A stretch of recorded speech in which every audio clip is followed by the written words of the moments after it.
Nosferatu is the modern-day filmmaking equivalent of reading a Penguin classic. Just as when you read a book that respects your intelligence, doesn't force-feed you its messages and themes, and forces you to regard it as a classical piece of media, you walk out the theater thinking to yourself, man, I may not be able to fully wrap my arms around what I just watched, but it had me in its clutches the whole way through. Then, you interact with that film or book repeatedly, peeling back its layers as you continue to think about it, watch it once more, talk to your mates about it, and it winds up becoming a cornerstone of how you define the art form.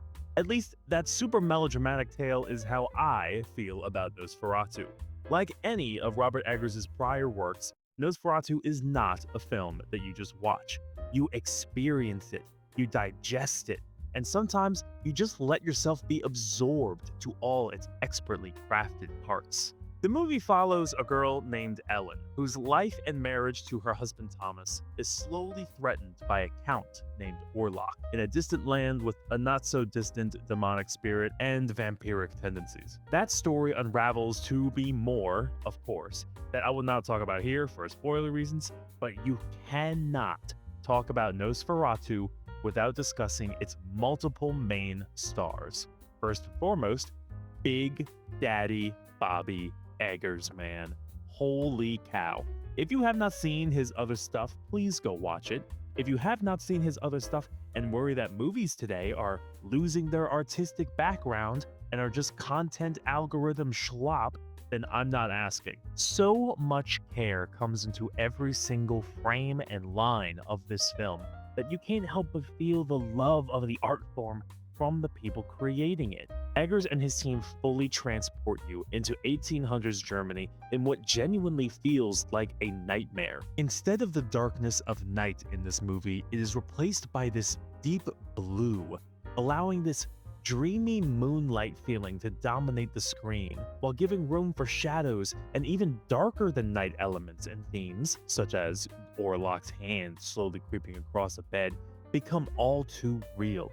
The camera may stay completely still on a character's expression and emotion, letting you witness every horror on Thomas's mind, while Eggers only reveals the mysterious cause by allowing it to slowly, gently invade the frame, or creepily mumble at a low audible groan somewhere off screen. There is truly great filmmaking here, worthy of a classical vampire story, forcing you to question and come to face with its most curious and disturbing elements. And trust me, this movie can get both curious and disturbing. Ugh. Outside of these more sensory elements, instead of prolonged exposition, Eggers communicates the emotion, the fright, the curiosity by putting heavy, and I mean heavy, capital heavy, trust and emphasis on his actors. Everyone in this cast steps up to that challenge. Of particular mention are Lily Rose Depp, who plays Ellen,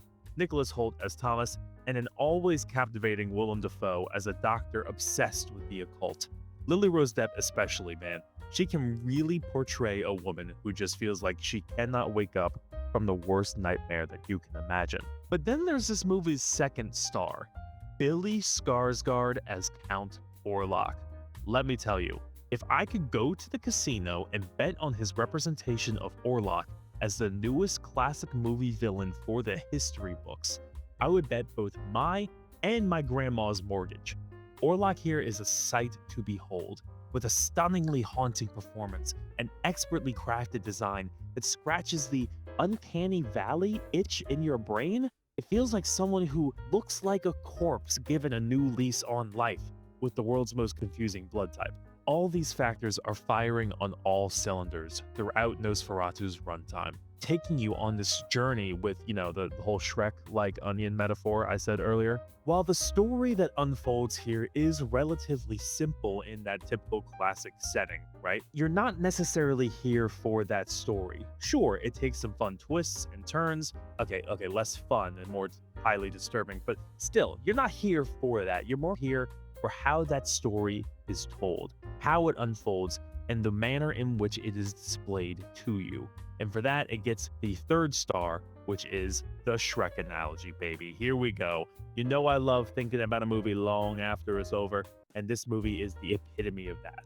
It will just pop up in your mind randomly throughout the day as you think about one of its plot points in a deeper meaning. Now that you've seen the picture as a whole, it just feels different to you as it starts to form not just a memory in your mind, but a feeling, a mood, a moral, whatever you glean out of this film. I'm not going to pretend this is like, Citizen Kane or whatever, or Alfred Hitchcock think piece, but that stuff is definitely there. And it's worth mentioning because I truly did enjoy chewing on this film long after it was over.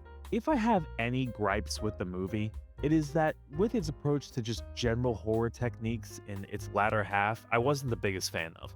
Okay, so for example, in the first hour or so of the film, you experience the most gripping sequence while you encounter Orlok for the first time, slowly learning his tricks and methods and letting that mystery build up the tension as you feel just as trapped in his mansion as Thomas does. In the second half, while those methods of tension and fear are still present, there was significantly more of, okay, you see this thing, boom, now it's a quick flash of a scarier thing. Freaky, right? I don't care for that style of jump scare spook fest, and especially when set against sequences like the initial Orlok meeting, it feels kind of cheap. But overall, I'm not going to tell you that Nosferatu is a blast or a reinvention of the summer blockbuster. But if you're in the mood for what people like me and other folks on film Twitter call a real tour de force in filmmaking or some other snobbish term, or if you have any interest in a horror thriller that feels like the most sophisticated, classical version of its type because you think the genre is stale or whatever, I highly suggest you give Nosferatu a try. And if you can, I recommend you do so in a movie theater. But what did you think of Nosferatu? Let me know in the comments down below, and for more movie reviews over a cup of coffee, like and subscribe. I'll see you next time.